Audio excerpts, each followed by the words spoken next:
Voyons ici les procédures, mais avant toute chose, pour mettre en évidence ce qui a été dit dans l'introduction au niveau des sous-programmes, nous allons partir d'un exemple pour bien comprendre quel bloc de code peut être séparé du programme principal.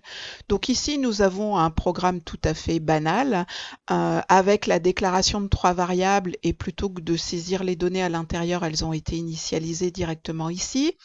Nous avons l'affichage des données et le but, c'est d'obtenir ces variables dans l'ordre croissant. Donc, à chaque fois, nous avons un même code où nous reprenons la permutation des variables. Donc, ce qui veut dire que au tout début, nous avons les variables dans un ordre totalement aléatoire et en phase finale, nos variables sont bien dans un ordre croissant. Donc ici, nous mettons bien en évidence que à chaque fois, dans chacune des conditionnelles, nous avons le même code qui se répète. Et c'est ce code qu'il va falloir factoriser, mettre dans un sous-programme et dans notre programme A principal, eh bien, nous appellerons ici 3 fois ce même programme. Alors, une procédure, c'est un ensemble d'instructions qui va être groupé sous un nom et qui va réaliser un traitement particulier dans un programme lorsqu'on l'appelle. Comme un programme, une procédure possède un nom, ses propres variables et une séquence d'instructions délimitée par un bloc début et fin. En plus, elle possède une information complémentaire qui sont des paramètres qui vont permettre justement d'effectuer des échanges entre le programme appelant et le sous-programme. Eh bien, à titre d'exemple, lorsque vous programmez en C#, vous programmez à l'intérieur d'une procédure qui est la procédure principale qu'on appelle main et qui possède eh bien, un paramètre que l'on appelle arg ici. Alors, pour déterminer une procédure, il va falloir décrire son en-tête. Son en-tête débute toujours par le mot-clé void. Ensuite, nous avons le mot-clé échange qui est tout simplement le nom que nous avons donné à notre procédure qui sera utilisé par la suite pour son appel. Et enfin, entre parenthèses, nous avons la liste de nos paramètres. Nous, pour faire l'échange, nous avons besoin d'envoyer 2 variables de notre programme principal. Donc, ça veut dire qu'ici, nous avons besoin de 2 paramètres pour récupérer ces informations. Pour écrire le corps de la procédure, donc mot-clé début, mot-clé fin, accolade début de bloc, accolade de fin de bloc. Et ensuite, mon sous-programme, il est constitué comme un programme standard, c'est-à-dire déclaration de variables, initialisation de variables, et puis ensuite le bloc d'instructions qui est nécessaire à l'intérieur du corps de notre procédure. Ensuite, dans notre programme appelant, nous allons faire appel à cette procédure. Donc l'appel se fera tout simplement par son nom, suivi entre parenthèses eh bien, des variables que l'on va envoyer au travers de ces paramètres. Donc ici, nous, dans notre premier cas, nous faisons une permutation entre la variable A et la variable B. Donc nous appelons notre sous-programme échange et entre parenthèses, nous précisons A, virgule B. Et vous voyez que l'appel d'une procédure est considéré comme une instruction à part entière puisqu'elle se termine par un point-virgule. Alors, nous le verrons plus tard, on a la possibilité de changer la visibilité d'un sous-programme. Donc nous, dans l'immédiat, nous utiliserons que le mot-clé statique. On verra par la suite, lorsqu'on abordera la notion de la POO, qu'il est possible de rendre visible depuis l'extérieur de notre classe nos sous-programmes. Alors, voyons l'évolution de notre programme qui a été transformé avec l'appel d'un sous-programme.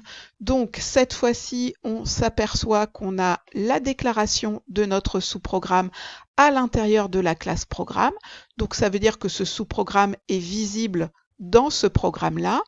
Donc ici, c'est une procédure void, elle s'appelle échange, elle a 2 paramètres et on a bien entendu le code qu'on avait remarqué qui était à l'identique où ici on se sert eh bien, tout simplement des paramètres pour permettre de faire la permutation. Partout où j'avais besoin et je répétais mon bloc de code, eh bien, j'appelle tout simplement ma procédure échange avec entre parenthèses les noms des bonnes variables qui vont être envoyées et échangées avec valeur 1 et valeur 2.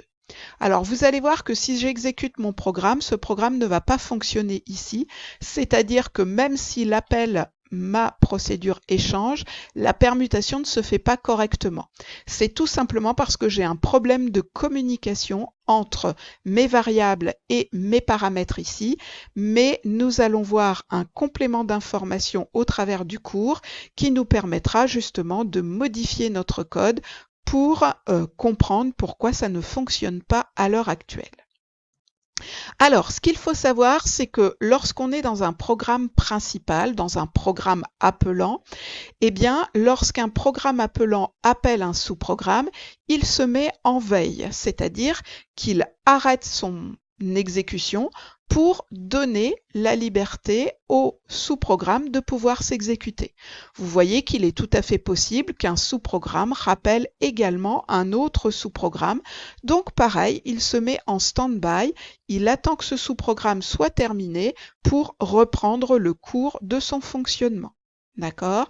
Donc, ce qui veut dire qu'à chaque fois, j'appelle un sous-programme, j'attends qu'il soit terminé d'exécuter pour reprendre le cours de ma route ici. Maintenant, dans un sous-programme, on a vu qu'il pouvait disposer de variables. Les variables que l'on met dans un sous-programme sont appelées des variables locales. Ça veut dire que leur durée de vie est limitée à la procédure. Elles n'existent pas à l'extérieur du sous-programme, puisque n'oublions pas, le seul moyen d'échange qu'il y a entre le programme appelant et le sous-programme, c'est le paramètre. Donc, ce qui veut dire que si je déclare une variable locale dans un sous-programme, même si mon programme appelant appelle ce sous-programme, toutes les variables locales du sous-programme, lorsqu'ils seront terminés de s'exécuter pour rendre la main au programme appelant, ne seront plus visibles dans le programme appelant. D'accord? Toute variable qui est déclarée dans un bloc d'instruction n'est valable que dans ce bloc. Et enfin, une variable peut être disponible dans toute la classe à condition qu'elle soit déclarée ici entre la ligne classe programme et la ligne static void main. C'est-à-dire que si cette même variable était déclarée ici à l'intérieur de main, cette variable n'est visible que dans le main, elle ne pourrait pas être visible dans les sous-programmes également de cette classe. Complément sur les paramètres, puisque nous avons vu que nos paramètres avaient un problème de communication. Donc, les paramètres, rappelons ce qu'ils sont, c'est quelque chose qui est situé à l'intérieur des parenthèses après le nom du sous-programme, qui est utilisé pour permettre une communication entre le programme appelant et le sous-programme. C'est donc comme une variable particulière qui va servir de tunnel pour les échanges de valeurs entre le programme appelant et le sous-programme. Attention, on est bien d'accord, les paramètres doivent être placés dans le même ordre que celui de la déclaration pour permettre une bonne correspondance des données, mais également doivent être déclarés de même type et doivent comporter le même nombre. C'est-à-dire qu'ici, j'ai mon sous-programme échange qui possède donc deux paramètres. Ça veut dire que quand j'appelle échange depuis le programme appelant, derrière mes parenthèses, je ne peux avoir que deux paramètres. Et il est évident que comme A va aller se stocker dans valeur 1 et B va aller se stocker dans valeur 2, eh bien, ça signifie que le type de valeur 1 doit être du même type que ma variable A. Idem pour B. Et à un autre moment, si j'appelle échange, eh bien, valeur 1, c'est la valeur de B qu'elle va prendre, et valeur 2, ça va être la valeur de C. Petit problème de vocabulaire, lorsqu'on appelle un sous-programme, une procédure, depuis le programme appelant, on dit que A et B et C sont des paramètres effectifs. Alors que lorsqu'on fait la déclaration de notre sous-programme, les paramètres valeur 1 et valeur 2 sont considérés comme des paramètres formels.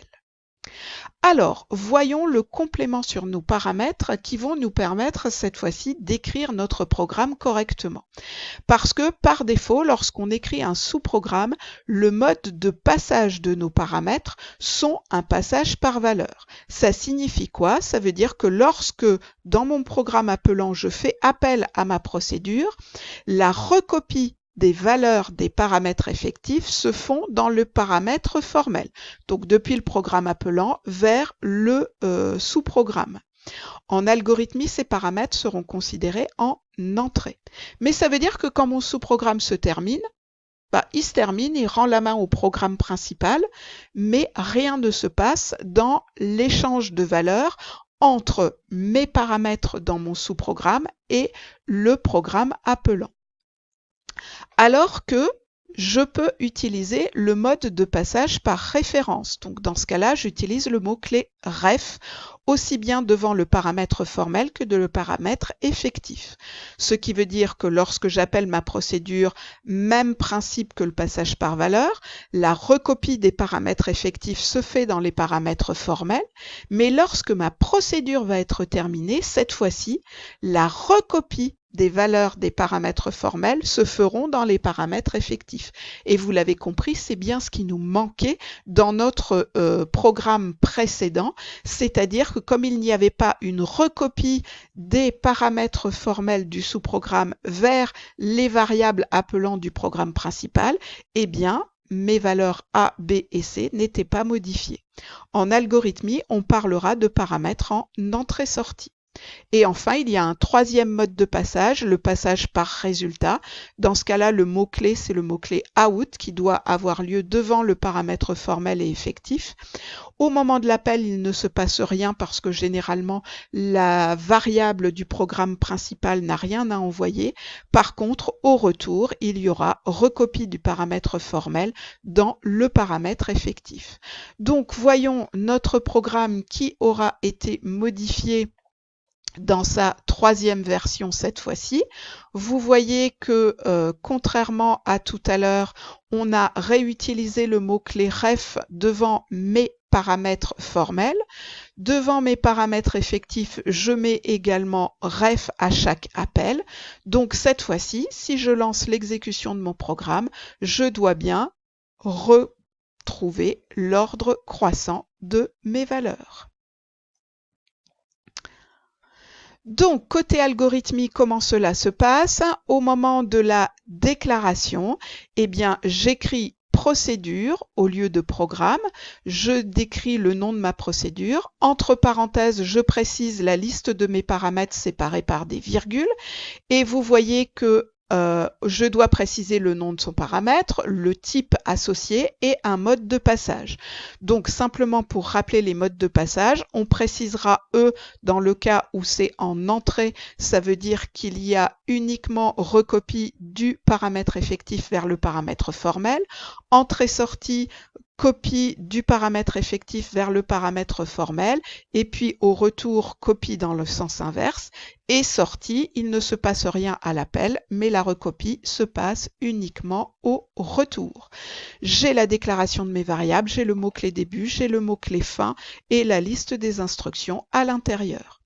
Pour appeler depuis un programme appelant, donc cette fois-ci c'est bien un programme, ça peut être aussi un sous-programme, j'ai la déclaration des variables et au moment de l'appel de la procédure, je précise le nom de la procédure avec entre parenthèses la liste des paramètres dans le même ordre, bien entendu.